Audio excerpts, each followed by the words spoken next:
Do you recommend that students take both the SAT and the ACT, or that they concentrate their preparation efforts on only one test?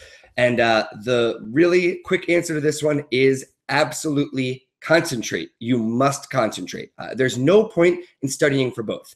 The good news is that they test very similar material, and in a lot of cases, they have very similar formats. So, if you're studying for SAT math, you'll get better at ACT math. If you're studying for ACT English, you'll get better at SAT writing. A lot of the material and a lot of the strategies do cross over. And the students who've taken my online SAT and ACT programs remark to me a lot that, the material is very similar. And that's because the tests in many ways are very similar. They require a lot of the same material and the same strategies with a few exceptions. That being said, their formats are very different.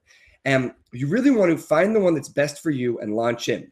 Some people say, should I try and get a good SAT and ACT score?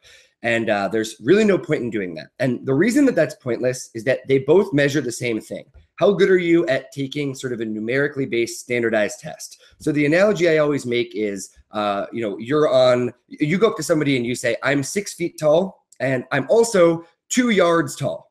Well, you gave them two different numbers, but you just told them exactly the same information. So, getting a 2,400 on the SAT and getting a 36 on the ACT, they accomplish the same thing. Doing both, there's no one at the college who's going to say, whoa, I'm so bowled over by the fact that they took the time to take both of these tests and rock them both.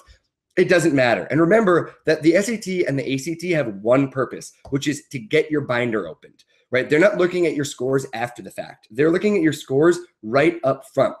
So, they get applicant 3,497 and they say, oh, GPA, good enough. SAT score, good enough. All right, we'll check them out. Or, GPA, not very good. ACT score, not very good. Wham, right in the trash. So that's really all you need to know. You don't need to take both. And the way that you can figure this out most easily so that we don't spend more time on this because there's a lot more questions to go is go to testprepauthority.com and check out the SAT versus ACT guide. It's free and it'll show you exactly which one is best for you in kind of a step-by-step format. It's a pretty simple process. It takes 2 weekends to diagnose yourself, but there you have it. Pretty simple stuff.